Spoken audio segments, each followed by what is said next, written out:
오늘 말씀의 제목은 보배로운 시온의 아들들이, 이런 말씀 가지고 하나님의 말씀을 상고해 보고자 합니다. 이것은 팀나, 이스라엘에 있는 팀나 그 공원의 성막을, 출애굽 당시 성막을 재현하고 그 안에 성계를 재현해 놓은 모습입니다. 그래서 금으로 이렇게 가시나무에다가 금으로 다 이렇게 덧입혀서 만들어 놓은 주의 천사들의 모습인데, 오늘 말씀의 주제는 좀 어둡습니다. 우리가 하나님과 함께하는 삶이라면 그 당시에 출애굽 정말 광야 시대도 어려웠잖아요. 그 어려운 시대에도 주님만을 의지해서 나가면 승리의 삶이었습니다. 주님께서 보장해 주시는 삶이었습니다. 날마다 만나가 내려왔다고 그랬잖아요. 아침에 눈만 뜨면 바깥에 나가보면 만나가 내려져 있습니다. 보통 가시 같다고 하는데, 지금도 그것이 무엇인지는 모릅니다. 그래서 이제 만납니다. 이것이 무엇인가 아직도 모른다는 거죠. 이 땅에는 없는 것이기 때문에 그렇습니다. 하늘나라 양식이 광야의 시대 때는 날마다 내려왔다고 하는 겁니다. 그래서 그것을 수확해서 가족들이 120만이 넘는다고 해요. 그 당시에 이렇게 따지면, 남자 여자를 따지면. 그래서 아이들까지도 있고 하니까 그 120만이 넘는 사람들이 광야에서 매일같이 만나를 먹었을 때 그 삶은 축복된 삶이었을 겁니다. 그런데 거기서 욕심을 부려서 더 많이 거두면 어떻게 된다고요? 다 썩어 문드러진다는 거죠. 다 벌레가 먹어서 먹을 수 없다는 거죠. 그런데 언제는 괜찮다 그랬죠?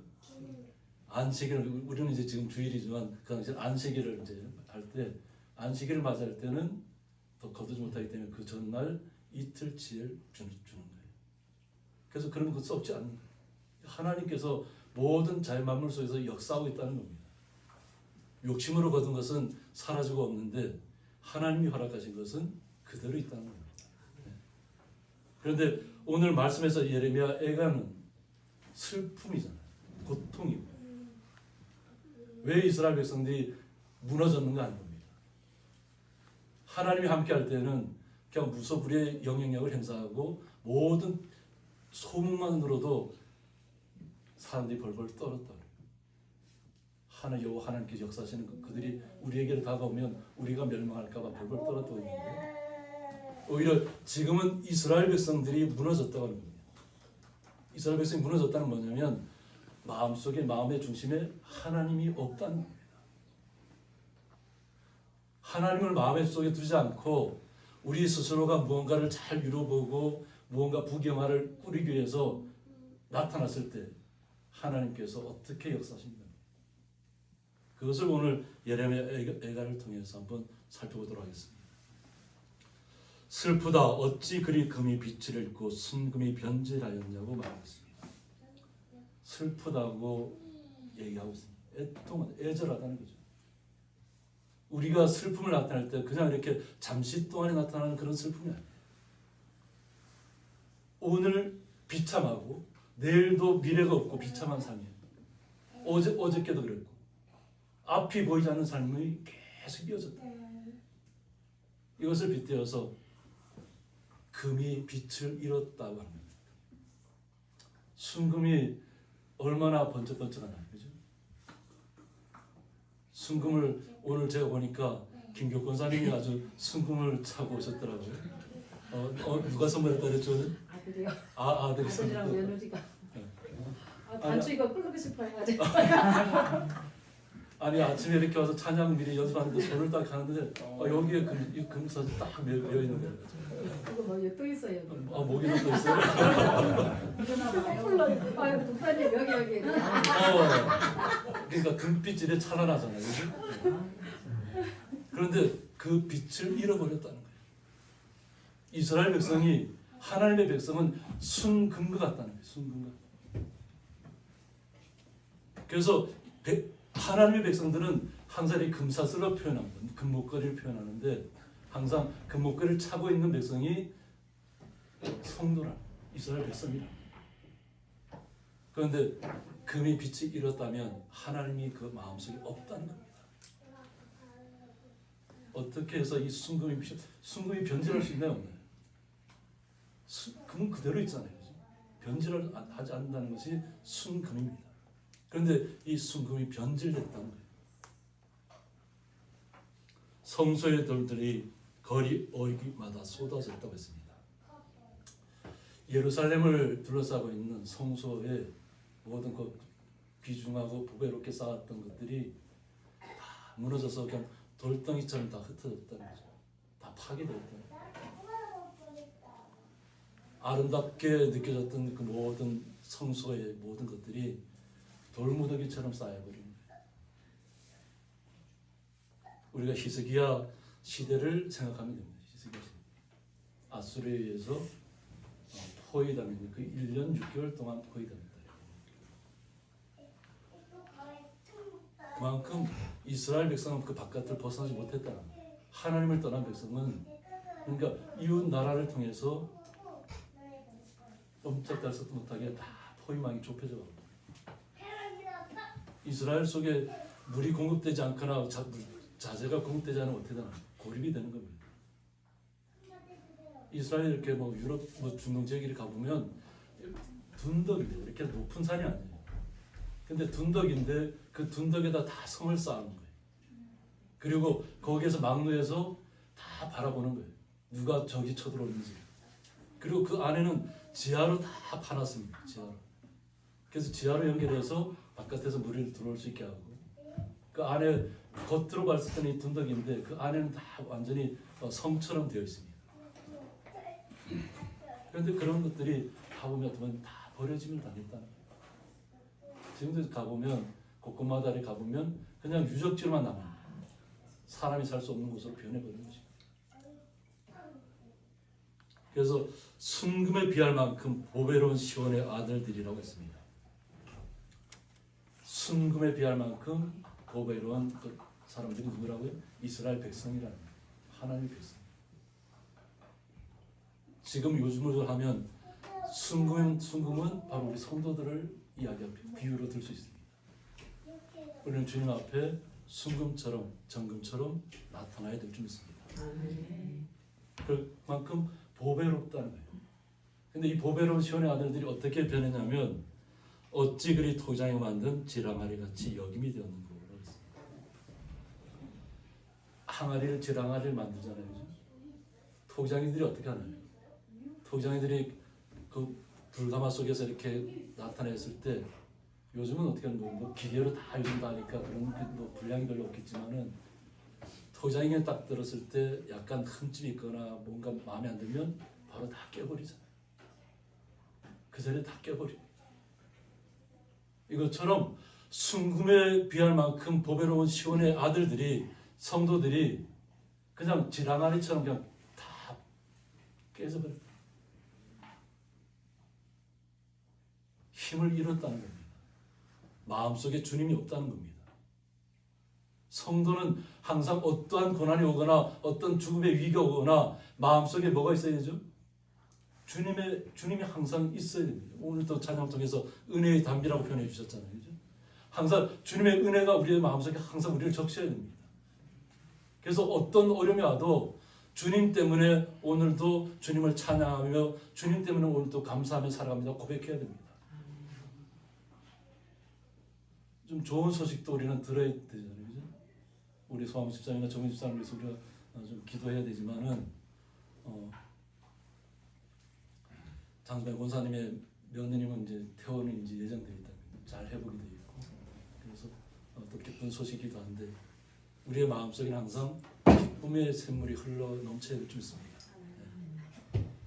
주변의 상황 어렵다고 할지라도 좀 어려움들이 많겠죠. 어려움이 없을 수가 없잖아요. 근데 마음속에는 뭐가 있어야지? 기쁨이 샘솟아야 됩니다.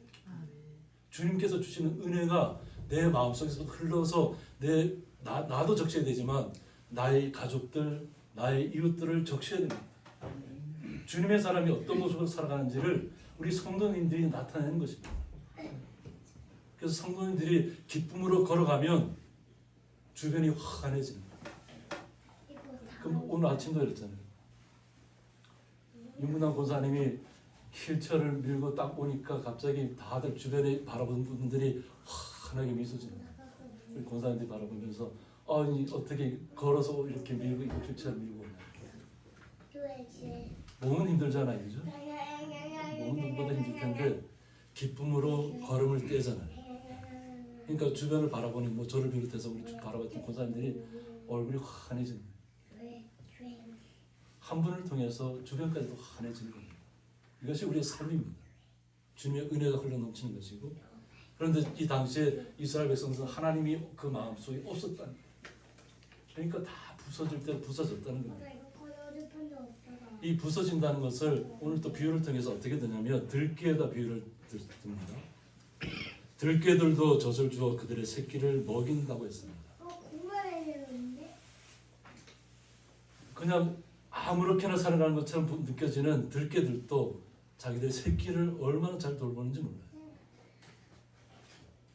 주변에 우리는 고양이들을 보니까 고양이들이 바깥에 지금도 이렇게 있지만은 얼마나 사랑스러운지 몰라요. 그리고 어미가 그 역할을 다 한다면은 어미는 떠나고 없습니다. 어미는 떠났고 새끼들끼리 옹기종기 모여서 그냥 흐드 뛰놀고, 성도님들 오면 지금 주일예배구나 하고 이렇게 옆에 어느 정도 숨어 있더라고요. 없는데 아침에 문만 열면 문 앞에 와 있어 기다리고 있어요. 먹을 거 좀 달라는 거죠. 그게 기쁨이잖아요. 뭔가를 먹을 수 있다는 것은 기쁨 때문에 문 앞에 와서 대기하고 있는, 기다리고 있는.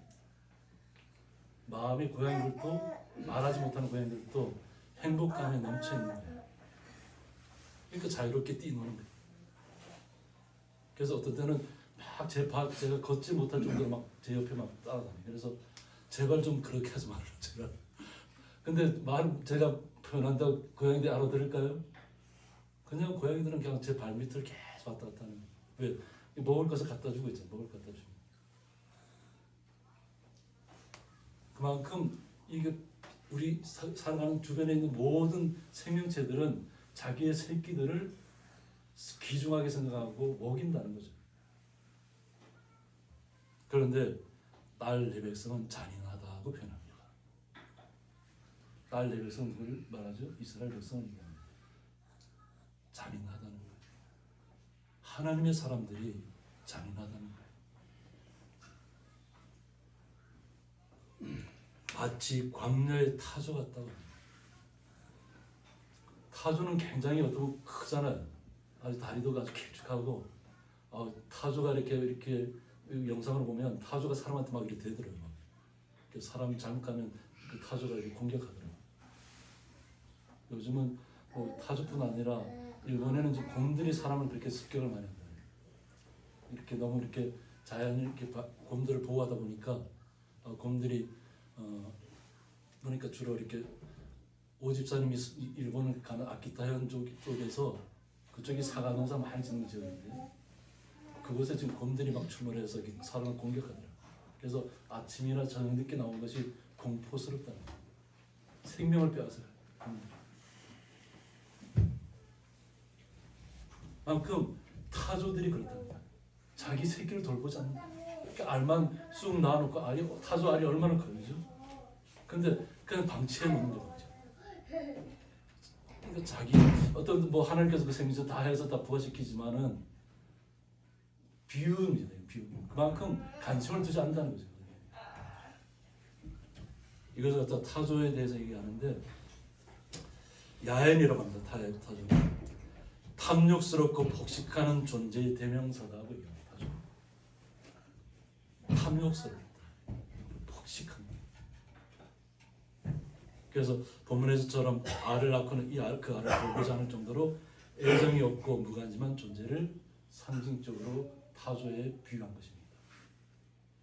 무관심하다는 거죠. 그런데 이것이 이스라엘 백성의 현실이라는 겁니다. 젖먹이가 목말라서 혀가 입천정에 붙음이라고 했습니다. 젖먹이에게 젖을 먹여야 되잖아요. 근데 젖을 먹일 수 없는 상황까지 가버렸다니까요. 그러니까 젖먹이가 젖을 못 먹을 것 같아요. 입천장이 달라붙어 거의 아사 직전까지 간다는 얘기예요. 어린아이들이 떡을 구하나 떼어줄 사람이 없더라. 문경이 연우가 달라면 안 주나요? 어떻게라도 구해서 주시잖아요. 그죠? 우리 부모님들의 마음이 그거예요. 어렵다 할지라도 자녀들이 원하면 그 비슷한 것이라도 어떻게든 구해서 잘 먹을 수 있도록 하는 것이 부모의 마음입니다. 그런데 지금 이스라엘 현실 속에는 떡을 떼어줄 사람이 없다. 아이들에게 떡을 떼어줄 사람이 없다. 그만큼 하나님을 떠나고 주변에 공경을 받다 보니까 마음들이 다 강팍해져 버렸다는 거예요. 근데 얼만큼 강팍해졌냐면 상상하기 어려울 정도로 강팍해졌다는 거예요. 우리가 아프리카 나라인데 식인종 이야기를 많이 하잖아요. 어떻게 그렇게 할 수 있을까 하는데 실제로 이스라엘 백성들이 그런 삶이 나타났다고 합니다. 딸 내 백성이 멸망할 때 자비로운 부녀들이 자기들의 손으로 라고 했습니다. 이스라엘 백성이 무너질 때, 멸망할 때 자비로운 부녀들이라고 표현합니다. 평소에는 너무 자비로웠다는 거죠. 그런데 주변의 상황이 고립이 되고 적들이 둘러싸고 안에 무언가 고통스러운 삶이 찾아왔을 때 자기들의 손으로 자기들의 자녀들을 삶아 먹었다고 표현합니다. 이것은 실제적으로 있었던 일입니다. 그래서 이스라엘 백성이 어떻게 하나님의 백성인데 이럴 수 있냐 하는 거예요. 얼마나 우리 그냥 먹을 것이 없었다는 얘기잖아요. 그죠? 그냥 1년 6개월 동안 고립이 되고 포위되고 그러니까 외부에서 물자가 들어올 수 없고 그러다 보니까 결국은 먹을 수 있는 것이 자기 자녀들이었다는 거예요. 상상이 가나요? 상상하기조차 하기 어려운 이야기예요. 근데 왜 하나님께서 이 말씀을 그대로 기록하게 했을까요? 하나님을 떠난 백성은 결국은 다 무너진다는 겁니다. 평소에는 자비로운 것처럼 보였잖아요. 자비로운 부녀들이라고 표현하고 있잖아요. 그런데 상황이 어려워지니까 다들 자기 자녀를 삶아먹는 거예요. 상상조차 할 수 없는 얘기예요. 이 얘기를 하면서도 제가 굉장히 힘들어요. 지금 제가 편하게 하는 게 아닙니다. 지금 이 본문을 끌어오기까지가 고통스러워요. 이런 이야기를 들었을 때 우리 성도님들 마음도 얼마나 무너질까.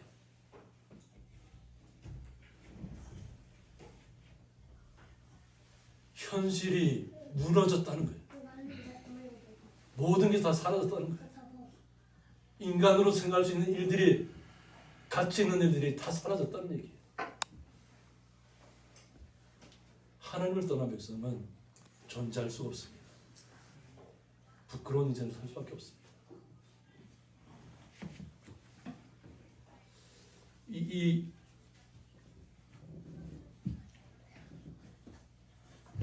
실제로 이루어진 1년 6개월 동안의 생활 속에서 너무나도 고통스러운 삶을 그들 스스로도 느꼈을 것입니다. 그들 마음도 편할 리가 없죠. 오죽했으면 자기들의 자녀들을 이렇게 할 수밖에 없습니다.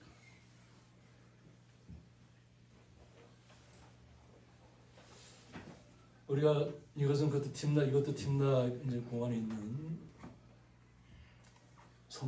그 안에 있는 것입니다. 십계명과 아론의 지팡이와 가시를 이렇게 모여 이렇게 그 당시 아마 이랬을 것이다 이렇게 표현한 것입니다.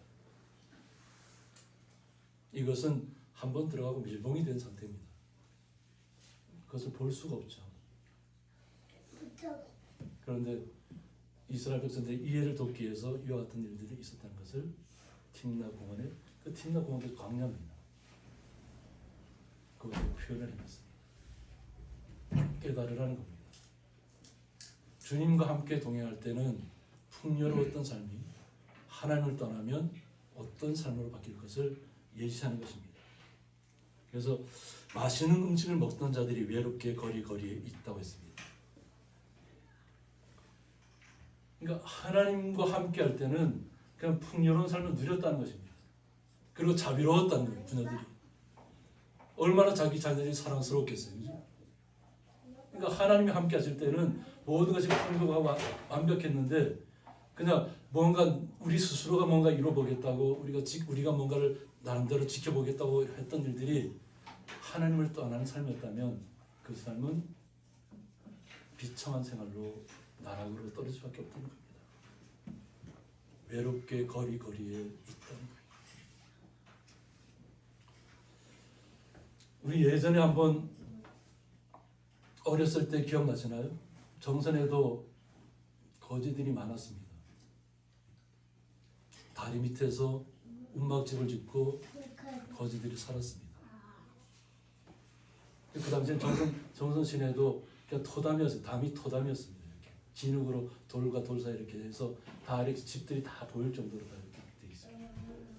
그럼 아침이 되면 거지들이 자기의 자녀들을 위해서 쭉 나옵니다. 자신의 자녀들을 먹여야 되잖아요. 그만큼 우리도 어려운 시절이 있었다는 거예요. 우리 어려운 시절이 없는 게 아니에요. 지금의 젊은 세대들은 그것을 기억하지 못할지 모르지만은 우리나라도 너무나도 고통스러운 시절을 겪었습니다. 어떻게 보면 이 정선 지역은 윤택한 지역입니다. 탄광이 개발이 되면서 부족함이 없을 정도로 그 삶을 누렸습니다. 우리 박진웅 목사님도 탄광에서 일하셨잖아요, 그죠? 그래서 탄광에서 일할 때는 그 고통스럽고 그냥 새까맣게 변해 있었겠지만 먹는 것만큼은 어땠나요? 먹는 것만큼 부족하지 없었죠, 권사님. 뭐 그 당시 표현은 개들도 10,000원짜리 입에 물고 다녔다 그렇게 표현을 하는데 막 이렇게 가보면 비가 온 날이 지나고 나서 가보면 그냥 온통 도로가 다 시커멓습니다. 탄광지대는 직접 탄을 캐지 않아도 그 비싼 데서 이렇게 땅이 다 갈리기 때문에 비가 온 날을 걸어가면 그냥 지벅지벅 탄들이 다 바닥에 깔려 있습니다. 그랬던 삶에서 우리의 삶이 보면 박정희 대통령 시대 새마을운동을 하면서부터 우리의 삶이 급속도로 바뀌었습니다. 또 그분 거짓 활동했던 사람들 다른 시설을 통해서 그들 다 보안 시설로 옮겼고 그러면서 뭐 다 우리 주민들이 서로 그냥 자발적으로 봉사하고 섬기면서 도로가 개설이 되고 마을이 발전했잖아요, 그죠? 그런 시절을 겪어온 거예요. 그런데 지금 이스라엘은 지금 거리가 다 외롭게 돼 있다, 황폐하다. 이전에는 붉은 옷을 입고 자라난 자들이라고 했습니다. 그리고 이제는 거름더미를 안았다고 했습니다. 여기서 붉은 옷은 왕이나 귀족이 착용하던 고급스럽고 귀한 옷을 가리킵니다. 그러니까 하나님과 함께할 때에는 붉은 옷을 입고 자라났다는 거예요. 그만큼 풍족했다는 거죠. 하나님께 도와주셨다. 그런데 지금 어때요? 거름더미라는 거예요. 그래서 거름더미 비참한 상태를 상징하고 결국 유다는 과거의 화려함을 뒤로한 채 포로되어 비참한 상황을 맞게 될 것임을 시사한다고 했습니다. 실제로 이스라엘 백성들이 결국 다 포로로 잡혀가게 됐습니다. 쇠사슬에 묶여서. 그래서 하나님의 뜻을 떠나면 우리가 화려했던 삶은 어느 한순간 거름더미로 바뀌는 거예요. 우리의 삶이 지금 행복하신가요? 오늘 행복하셔야 됩니다. 제가 항상 강조하잖아요. 오늘 행복하지 못하면 내일도 행복할 수 없습니다. 우리는 주님 안에서 행복감을 누리셔야 될 줄 믿습니다. 우리는 주님을 떠날 수 없다는 것을 날마다 고백해야 될 줄 믿습니다. 주님이 우리와 함께 하시면 어떠한 어려움이 와도 고비가 와도 기도로 이겨낼 수 있습니다. 그럼 그게 기도에 응답하시는 주님께서 역사하시는 겁니다. 우리의 속마음을 듣고 싶으신 거예요. 그건 기도밖에 없습니다. 탄식하듯이 기도해도 됩니다. 울음을 터뜨리면서 기도해도 됩니다. 주님은 그런 마음의 소리를 듣기를 원하시는 거예요. 그러면 주님께서 보아시면 이런 거름더미의 삶은 사라지게 되는 것입니다. 그런데 우리 스스로 뭔가를 해보겠다고 하면 거름더미로 바뀌는 겁니다. 동해를 삼척 쪽을 갔다 온 분이 얘기를 하더라고요. 저는 이렇게 뭐 강릉에 가면서도 감이 이렇게 달려있길래 올해도 그냥 비가 그렇게 와도 감은 그대로 잘 달렸구나 이렇게 했는데 올해 10분의 1밖에 못 걷었던 감동사도 10분의 1밖에 못 걷었다. 사과는 어떤 거예요? 어느 정도 작년에 비해서 어떤 거예요? 저한테 지금 하시고 예, 예. 저는 이제 새로 시작하는 거니까 뭐 부족한데 그래도 그냥 뭐 그래도 그냥 네, 많이 부족하죠. 부족해도 그래도 양도 부족한데 양도 부족하고 네. 그래도 감사하죠. 그 감사해야 됩니다. 감사 많이 못하죠. 우리의 삶은 주님께서 주관하십니다. 뭐 우리 모든 사업장이 다 그렇습니다. 잘 될 때가 있으면 안 될 때가 있어요. 우리가 주변에 있는 산을 가봐도 잣나무에 잣이 잘 열릴 때가 있고 그 다음에는 또 잣이 잘 안 열릴 때가 있습니다. 잘 아시죠? 잣이 항상 매년 잘 열리던가요? 한 해가 잘 되면 또 그 한 다음에는 잘 안 될 수도 있습니다. 그런데 거기에 불평하면 살 수 있나요 우리가? 주신 것에 감사해야 될 줄 믿습니다. 주신 것에 감사하면 하나님께서 복에 복을 더할 줄 믿습니다. 우리는 물질이 많아서 복이 있는 것이 아니라 마음속에 복이 흘러 넘쳐야 합니다. 오늘 하루도 주님 때문에 감사합니다 하고 고백하는 것이 우리의 인생인 줄 믿습니다. 그러면 주님의 나라를 날마다 경험하는 것입니다. 그래서 이스라엘 백성처럼 우리는 되지 말아야 된다. 이 당시에 어려웠던 그 시절로 우리가 돌아가서는 안 된다는 겁니다. 지금 세상이 살기 좋다고 하는데 세상이 살기 좋은데 왜 많은 사람들이 자살할까요? 왜 많은 사람들이 캄보디아로 가고 미얀마로 가고 태국으로 가고 왜 사람을 사기칠까요?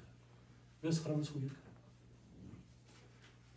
자기 자신만 잘 되면 그 생각 때문에 자신의 이야기에 보니까 자신의 친구들을 다 포섭해갖고 끌어와서 결국은 뭐 완전 노예처럼 생활할 밖에 만들어 버리더라고요.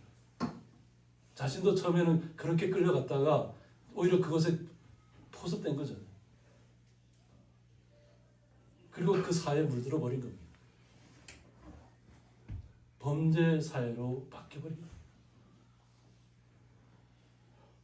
우리의 중심이 무언가 돈 뭐 갑자기 1,000만 원을 준다 해갖고 다 머리가 뛰어난 청년들이에요.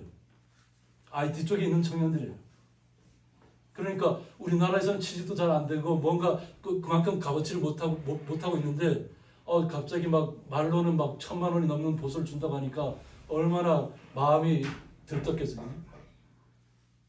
근데 가자마자 비참한 생활로 다 끌려들어요. 자신이 비참한 생활을 들어가는데 만 끝난 것이 아니라 또 다른 자기의 친구들을 불러 끌어 모으는 거예요. 그러니까 범죄 사회로 바뀐 겁니다. 우리는 세상을 바라보면 참 힘듭니다. 그죠?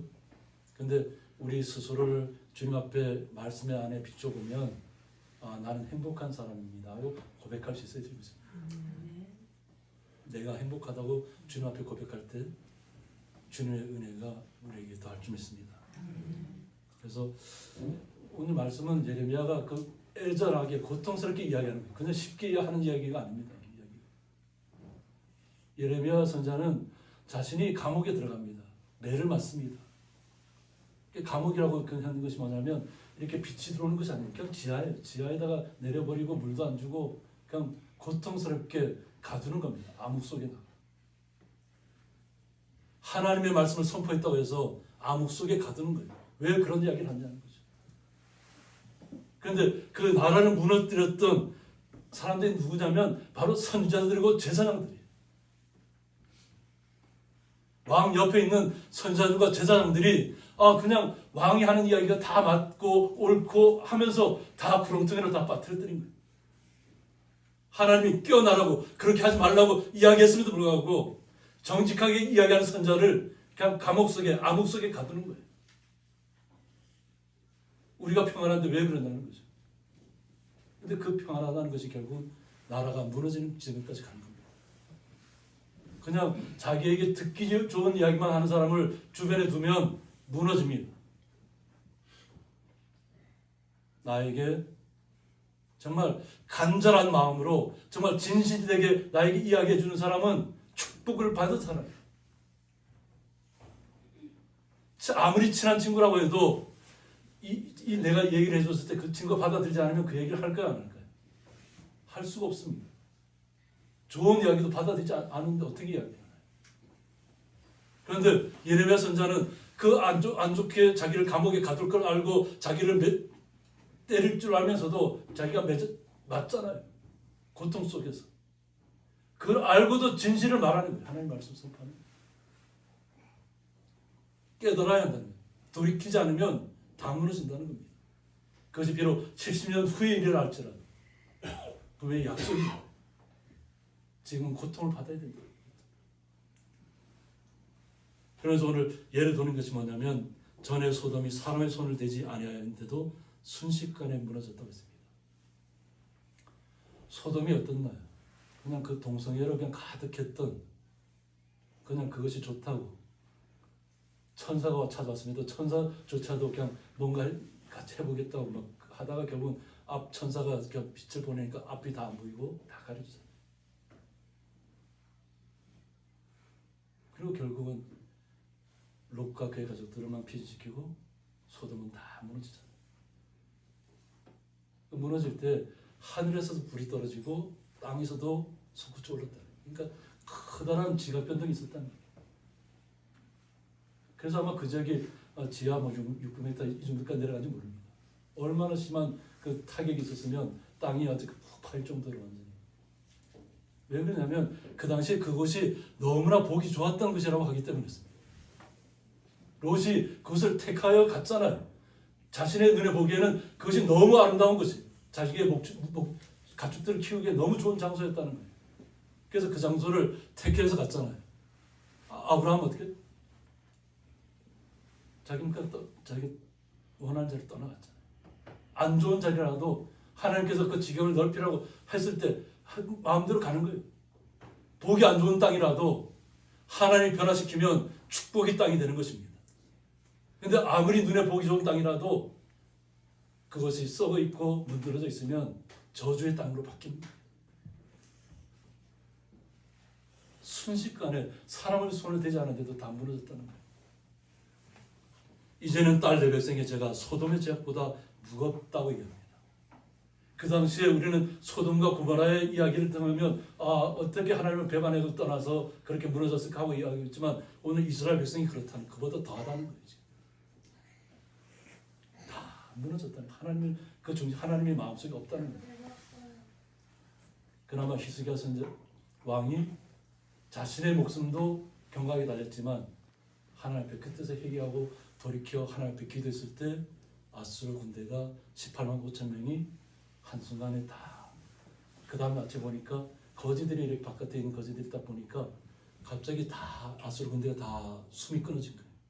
18만 5천 명이 사람의 손을 대지 않고 하는 거예요. 하나님이 회복시키시면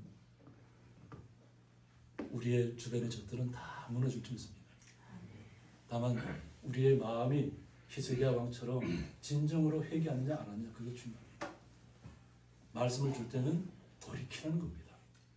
돌을 들지 말고 매를 들지 말고 감옥 속에 암흑 속에 가두지 말고 그냥 하나님 나에게 주시는 말씀이구나 하고 돌이키시는 마음을 얻어야 된다는 거예요. 근데 그 당시에 왕과 선장과 제사장들이 그렇게 하지 않았다는 거예요. 권력층에 있는 사람들이 다 부패했다는 거예요. 왜? 그 당시에 자기들이 잘 살았으니까. 자기들만 잘 산다고 되나요? 백성들이 다 무너져 있는데 앞에 지도자들이 우상 앞에 나가 있으면 백성들은 끌려갈 수밖에 없습니다. 우상 앞에. 이것이 오늘 예레미야 선지자가 정말 애절하게 부르짖으면서 말씀으로 남긴 것입니다. 우리는 이스라엘 백성들처럼 그 당시 이스라엘 백성들처럼 무너지지 않아야 될 줄 믿습니다. 우리의 마음은 주님께서 주시는 은혜로 정말 오늘 찬양을 통해서 은혜의 단비가 우리 성도님의 마음속에 흘러 넘쳐야 될 줄 믿습니다. 그래서 빛을 발하시기 바랍니다. 은혜를 드러내시기 바랍니다. 기쁨을 회복하시기 바랍니다. 왜 다들 얼굴이 다 굳어있나? 너무 심각한가? 마음이 즐거워야 됩니다. 우리 성도님들이 어려우라고 제가 얘기를 하는 것이 아니고 이런 과정을 통해서 이 나라가 회복이 되어야 되고 이 나라가 회복되기 위해서는 우리 성도님들이 끼어 있어야 합니다. 지금 나라가 잘 되는 것 같으나요? 막 주식장이 막 올라갔다가 갑자기 급락하잖아요. 우리는 주식이 없으니까 아무 근심이 없지만은 주식에 투자하는 사람들은 금방에 막 올라갔을 때는 막 기뻐하다가 그 주식이 뚝 떨어지지 못하나요? 그냥 세상 모든 것 종식줄 넣어버릴 정도로 다 무너지는 겁니다. 견디다 못하면 자기의 목숨까지도 내놓는 것입니다. 우리는 그러한 물질을 따라가는 사람이 아닙니다. 주님께서 주시는 은혜대로 주님께서 우리에게 주신 것은 우리에게 필요한 만큼은 분명히 공급해 주실 줄 믿습니다. 하나님께서 우리 모든 성도들의 모든 것을 다 알고 계신다 했잖아요. 머리부터 발끝까지 우리의 모든 것을 아시는 분이 주님이세요. 그러니까 주님 앞에 오직 감사로, 기쁨으로, 은혜로, 기도로 나가시기 바랍니다. 그러면 우리에게 필요한 모든 것들은 주님께서 때에 맞게 공급해 주실 수 있습니다. 이 은혜를 우리 성도들 날마다 체험하시고 기쁨으로 주님 앞에 나아가시기를 주님의 이름으로 축원드립니다. 기도하겠습니다.